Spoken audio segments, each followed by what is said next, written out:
الحمدللہ نحمدہ ونصلی علی رسولہ الکریم۔ ایک اور گناہ اور جرم جسے معاشرے میں گناہ نہیں سمجھا جاتا وہ ہے حسد کرنا، جیلسی جسے کہتے ہیں۔ حسد کا مطلب ہے کسی کے پاس کوئی نعمت ہے تو اسے دیکھ کر آپ خوش ہونے کے بجائے جلنا شروع کر دیں، اور آپ کے دل میں یہ تمنا پیدا ہو جائے کہ کاش اس سے یہ نعمت چھن جائے، نہ رہے اس کے پاس۔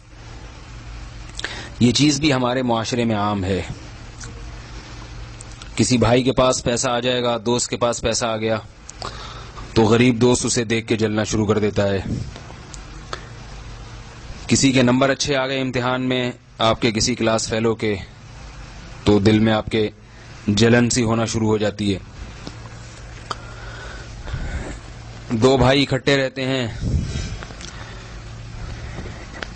دوسرے کی بعد میں شادی ہوئی، گھر میں ایک اور بھابھی آ گئی تو پہلی والی بھابھی اس سے جلنا شروع کر دے گی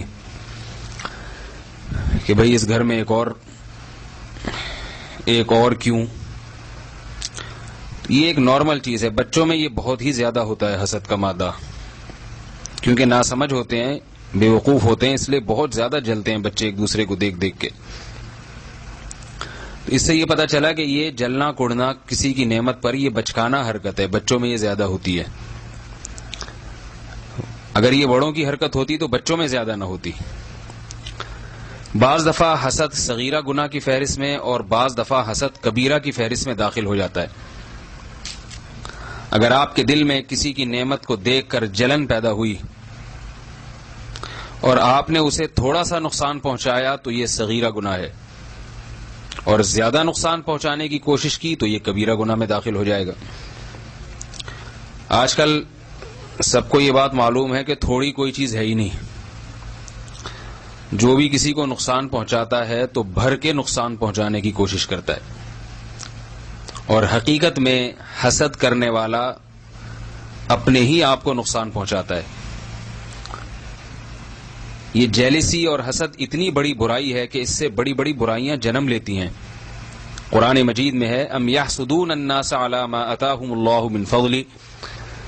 یہودیوں کو سب سے زیادہ حسد رسول اللہ صلی اللہ علیہ وسلم پر ہوا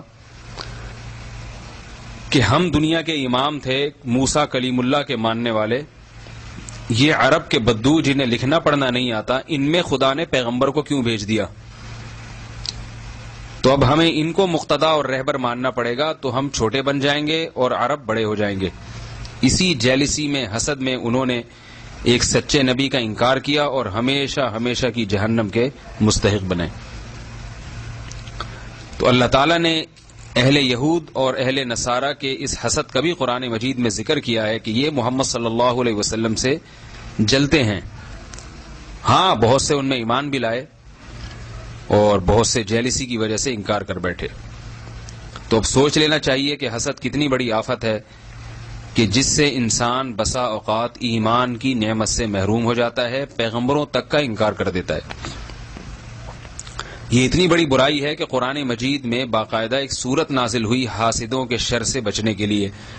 قل اعوذ برب الفلق من شر ما خلق ومن شر غاسق اذا وقب ومن شر النفاثات فی العقد ومن شر حاسد اذا حسد۔ فرمایا نبی آپ اللہ سے پناہ مانگیے حاسد کے شر سے جب وہ حسد کرنے لگے۔ اب یہ ایک ایسی چیز ہے، بسا اوقات اس پہ انسان کا کنٹرول نہیں ہوتا، غیر اختیاری طور پر انسان کے دل میں کسی دوسرے مسلمان کے خلاف جذبات بھڑکتے ہیں۔ اس لیے علماء نے لکھا ہے کہ اگر کسی کو نہ چاہتے ہوئے بھی دل میں حسد پیدا ہو گیا، وہ اس کو افسوس ہو رہا ہے، وہ پریشان ہے کہ میرے دل میں حسد کیوں ہے، لیکن پھر بھی ہو رہا ہے، تو انشاءاللہ وہ گنہگار نہیں ہوگا، کیونکہ غیر اختیاری چیز ہے۔ بس وہ اس کے تقاضوں پر عمل نہ کرے، یعنی جس سے حسد ہو رہا ہے اس کو نقصان پہنچانے کی کوشش نہ کرے اور اپنے علاج کی فکر میں لگ جائے۔ اب اگر آپ کو کسی کی نعمت دیکھ کر آپ کے دل میں جلن ہوئی تو اب آپ نے کچھ کام کرنے ہیں جو شریعت کا حکم ہے۔ پہلا کام یہ سوچنا ہے کہ بھائی تقدیر میں جو چیز لکھی ہے وہ ٹل نہیں سکتی۔ اگر اللہ نے آپ کے کسی بھائی کو، کسی بہن کو زیادہ نعمت دے دی تو یہ اس کی تقدیر کا حصہ تھی اور یہ چیز اس کو مل کر رہنی تھی. تو جو چیز جس کو لازمی ملنی ہے اس پہ انسان افسوس کیوں کرے؟ خوش نہیں ہو سکتے تو کم از کم افسوس تو نہ کریں. اور آپ کو وہی ملے گا جو آپ کی تقدیر میں لکھا ہوا ہے. اور اصل آخرت ہے، آخرت کی طرف توجہ دے انسان، وہاں انشاءاللہ ظلم زیادتی کسی کے ساتھ نہیں ہوگی. دوسری چیز، جس کے لیے دل میں حسد پیدا ہوا اس کے لیے دعا مانگی جائے کہ اے اللہ تو اس کو اس نعمت میں مزید ترقی دے دے. یہ کام تو بڑا مشکل ہے، دل تو چاہ رہا ہوگا کہ اس کو کچل دیں، گردن دبا دیں، اس کی بد دعائیں دے دے کے مار دیں اس کو. لیکن ایسے موقع پہ یہ سوچنا چاہیے کہ ایک مشہور مثل ہے کہ اگر کوؤں کی بد دعائیں سے بیل مرتے تو کوئی بھی بیل زندہ نہ رہتا دنیا میں. تو حاسد کی بد دعاؤں سے کیا ہوگا؟ اس لیے حاسد کو چاہیے، حسد کرنے والے کو چاہیے کہ اپنے علاج کی فکر کرے اور جس کے لیے دل میں برائی کا خیال پیدا ہو رہا ہے اس کے لیے دعا مانگے. اللہ سے یوں کہے کہ اللہ تو نے اس کو، میرے اس بھائی کو دولت دی تو تو اس کی اس نعمت میں مزید ترقی عطا فرما. دل تو جلے گا لیکن اس سے آپ کے دل میں حسد کے خیالات ختم ہو جائیں گے اور جس کے لیے دعا کر رہے ہیں اس کی محبت دل میں پیدا ہو جائے گی. تیسرا کام، جس سے حسد ہے اس کی برائی یا غیبت کرنے کے بجائے لوگوں کے سامنے اس کی تعریف کی جائے. دل تو نہیں چاہے گا یہاں بھی، لیکن اللہ کے لیے اگر آپ یہ کام کریں گے تو انشاءاللہ آپ کی اس بیماری کا بھی علاج ہو جائے گا. آپ کے دل سے یہ غلط شیطانی خیالات بھی ختم ہو جائیں گے، دل کو سکون بھی مل جائے گا. اور سب سے بڑی بات یہ کہ انشاءاللہ جو نعمت اللہ نے دوسرے کو دی ہے اللہ اس سے بڑی نعمت آپ کو عطا فرمائیں گے.